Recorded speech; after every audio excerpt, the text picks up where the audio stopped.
kam një numër të madh adoleshentësh, edhe më poshtë adoleshencës, 12, 15, 17, 19 vjeç, është një numër i madh të cilët vuajnë nga ankthi. Do ta filloja me prindrit. Është shumë e rëndësishme që prindi ta kuptojë dhe mos e bullizoj fëmijën, po t'i kërkoj të japi ndihmë. Mendoj që suksesi tek fëmijët është marrëdhënia prind-fëmijë. Në rastin se ne, qoftë do t'i tërhiqja vëmendjen fëmijëve, të rinjve, në rastin se ne besojmë te prindi jonë, e duam prindin ton dhe vlerësojmë atë çka nëna dhe babai na thot, është sukses.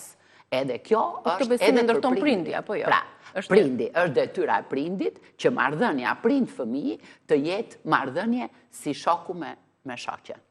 Pra, jo një marrëdhënie diktatoriale. Them unë dhe kështu do të bëhet. Pra, kërkon marrëveshje. Suksesi i një prindrimi është pikërisht argumenti. Debate ka, normal se kjo është jeta. Ne duhet t'i argumentojmë fëmijës, ka ikur koha e dhunës psikologjike e aq më tepër e dhunës fizike. Pra, jemi në kohën kur ne duhet të kemi në dorë argumentin për të vërtetuar që kjo që themi ne është e drejtë.